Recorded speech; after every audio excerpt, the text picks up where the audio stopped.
Wow, here we are, part 4. Thanks for sticking with me.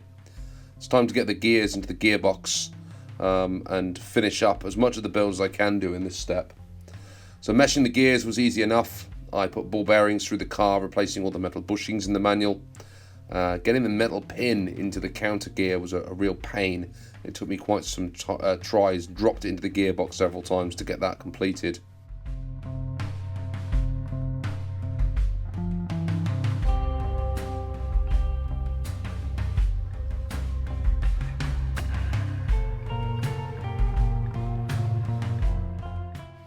And here we are, all finished, ready for some grease before I seal it all up.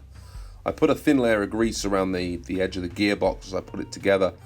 Mark Bryan RC has shown me that it's not to be afraid of adding grease around the seals where possible to keep all the dirt and grime out of the gearbox. So thanks, Mark.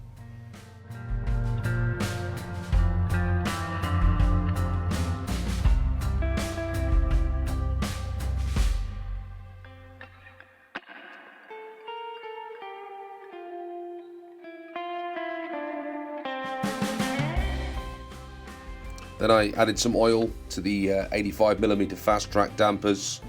They needed some additional spacers, which you'll see in a moment, to get them to fit on the highest point at the rear shock towers.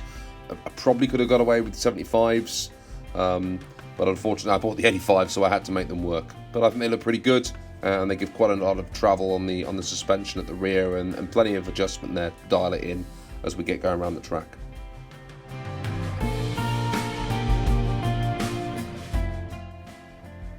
Then it was time to put the servo in. I replaced the servo arms that came with the kit with some Tamiya rods that I had and some ball cups. Unfortunately, they rubbed against the chassis frame, so I had to get the Dremel out and cut an arch for them to be able to maneuver through a rotation on the servo.